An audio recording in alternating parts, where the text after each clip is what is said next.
All right. So yesterday we did that. Once this is correct, I'll step here and do this. So I start getting more and more of that half circle, because all an outrun is a half flank, right? So it's pressure, move out, okay? And rather than here, I'll go to here, and then I'll go to, let's see here. Make sense? So the direction that you leave dictates how far the dog should go.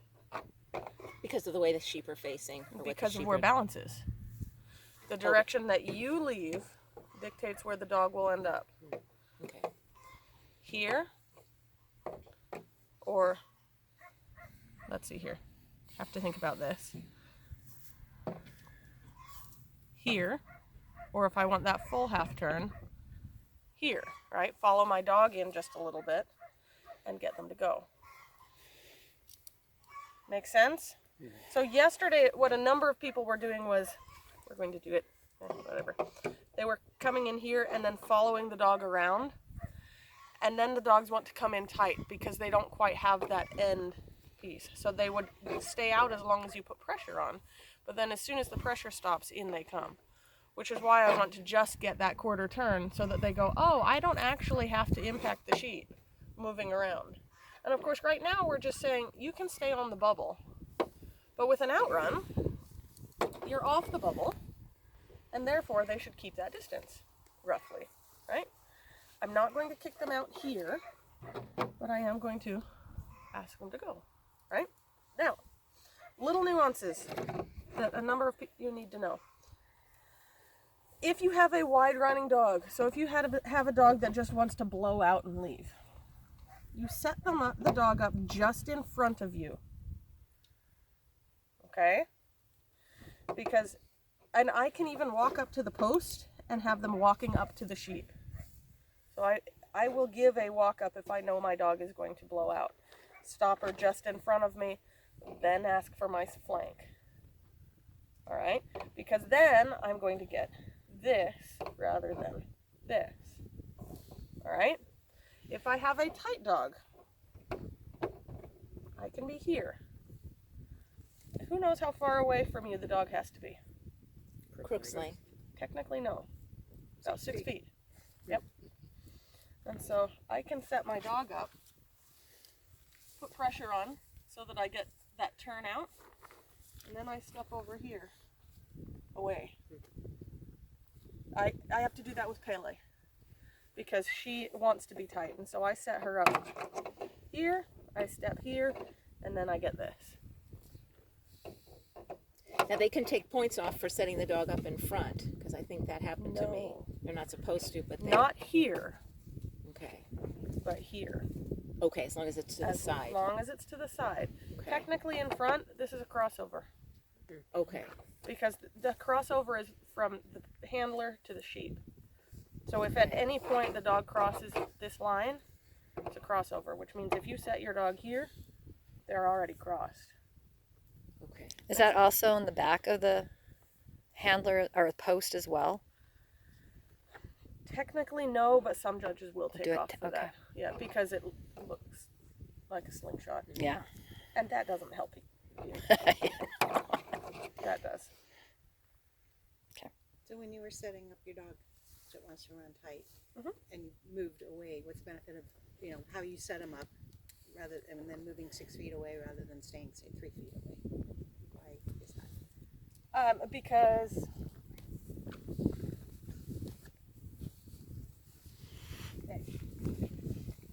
if I'm here, I can pressure on. If I'm here, there's not much to give. We're already there. Pressure. Thank you. Yeah. It's just same with everything else. If I have space, I can have an effect. If we're in the same space, I can't do anything. Yeah. Okay. Again, for a tight running dog or a young dog, I will often give my check word right here. Put your brains in, off you go. Is it ever too late to give them a check command? None of my dogs have one. Well, that's what we were teaching yesterday. My dogs still don't have one there. Not yet, Yeah. but you're working on it, Yeah. Yeah. Just not the word. which is why I kept saying, say something. I really don't care what you say. You can say carrots for all I care, but put something to pressure. Okay. Yeah.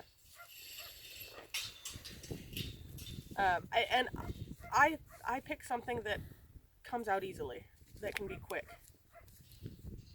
So you can use it just like time. This is your reminder. Behave. Or, hey, pay attention. Right? And so you can bite it as much as you need to get the behavior that you need. It all means the same thing. Brains, or for the love of God, put your brains back in. That's a long command. Don't use that. Condense. Brains. Brains. But you don't always There you go. Use automatically do brains. it. I mean, if you feel like your dog's No, thinking. no, if my dog's got it, I don't say anything. It's just, there you go, have at. If my dog is biting at the bit to go, Yeah. I might just give a, hey now, until I see them check, shove them back in, then send. You did that. It looked like with her dog yesterday, when you had him on the line, you just Yes. kept kind of harassing him a little bit, and then he looked at you, and then Yes. it was a different picture, and he was able to stay, and Uh-huh. then you were able to get the distance. Exactly. Yeah. Not so much harassing. It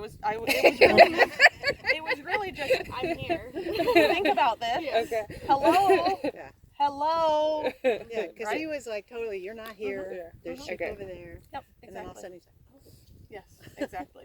Yeah. There's no point in sending them if they don't have, if they're going to leave their brains at your feet.